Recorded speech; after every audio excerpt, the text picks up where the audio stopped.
बच्चों, आप लोगों को मेरी आवाज आ रही होगी और सारे बच्चे मुझे सुन पा रहे होंगे। एक बार मुझे जल्दी से बता दीजिए क्या आपको मेरी आवाज आ रही है और सारे बच्चे क्या मुझे सुन पा रहे हैं। एक बार जल्दी से बताइएगा। ओके, तो मेरी आवाज आ रही है सभी को और सारे बच्चे मुझे सुन पा रहे हैं।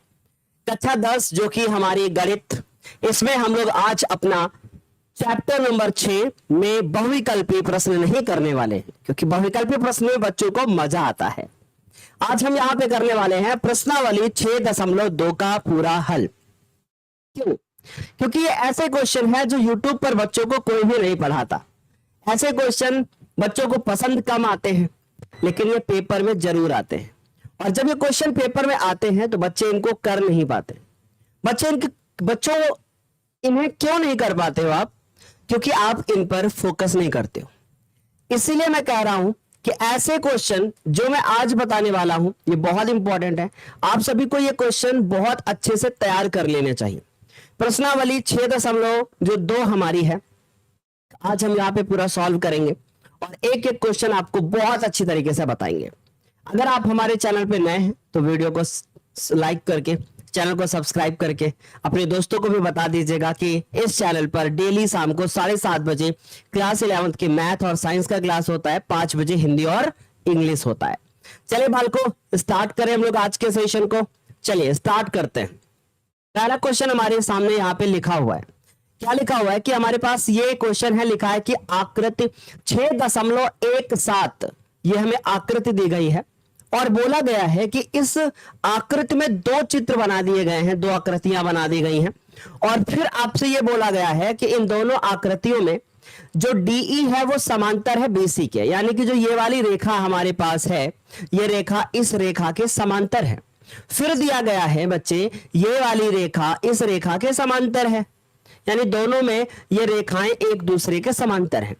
फिर बोला गया है कि पहले चित्र में आप EC का मान ज्ञात करके दिखाइए और दूसरे चित्र में आप AD का मान ज्ञात करके दिखाइए। अब यार चूंकि ये क्वेश्चन इंपॉर्टेंट है, क्वेश्चन पेपर में 1 से 2 नंबर का आएगा, 2 नंबर का आ सकता है पेपर में ये क्वेश्चन। चले बच्चों स्टार्ट करें। यार तुम लोगों ने वीडियो को अभी तक लाइक नहीं किया। बेशक हमारे पास कैमरा नहीं है, बट मैं 2-3 दिन में नया कैमरा अरेंज कर रहा हूं, ठीक है, क्योंकि वो कैमरा मेरा खराब हो चुका है, पूरी तरीके से डिस्ट्रॉय हो गया है। फाइनली आज मेरे को पता चल गया है, तो वो अभी कैमरा नहीं मिल पाएगा, ठीक है, अब नया ही खरीदना पड़ेगा। मैं इंतजार कर रहा था कि हो सकता है मिल जाए। पहले क्वेश्चन में हमें क्या दिया गया है भाई?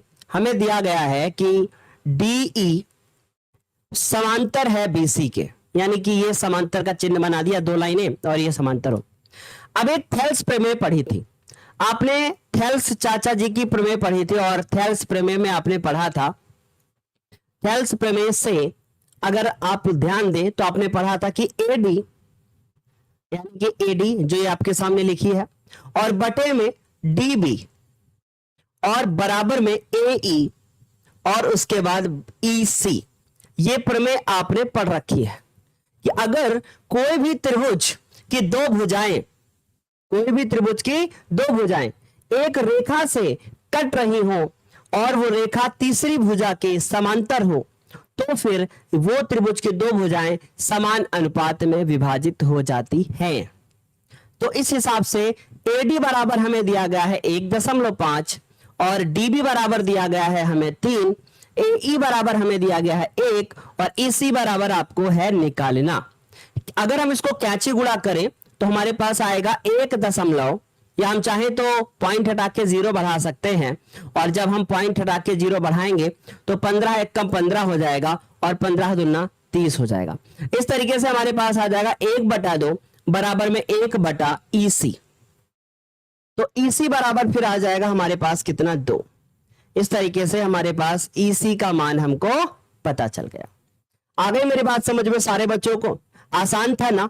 ऐसा क्वेश्चन आपको बहुविकल्पी भी मिल सकता है, ठीक है, ऐसा क्वेश्चन आपको बहुविकल्पी भी मिल सकता है, ठीक है। तो आई थिंक इतनी बात तो क्लियर हो गई होगी, कोई समस्या नहीं हुई होगी, ठीक है। चलिए अच्छा, चलिए अभी हम दूसरा क्वेश्चन देखते हैं। आप ऐसे ही दूसरे को करोगे, मैं नहीं बताने वाला, ठीक है। तो दूसरा वाला आपको मैं होमवर्क दे रहा हूं, ये आप खुद से करना और आंसर इसका बच्चों कमेंट बॉक्स में बताना, है ना बेटा? अनमोल कुशवाहा, सोनू प्रजापति, हिमांशु, संजय, योगेश, है ना, और जितने भी बच्चे हमारे साथ हैं यार, सभी लोग जल्दी जल्दी कमेंट करते रहो, मजा तभी आएगा, और लाइक भी कर दो सभी लोग। दूसरा क्वेश्चन देखो, यहां पे लिखा है कि किसी त्रिभुज PQR की भुजाओं, ये कोई त्रिभुज है, चित्र बना के नहीं दिया गया है, बनाना पड़ेगा। किसी त्रिभुज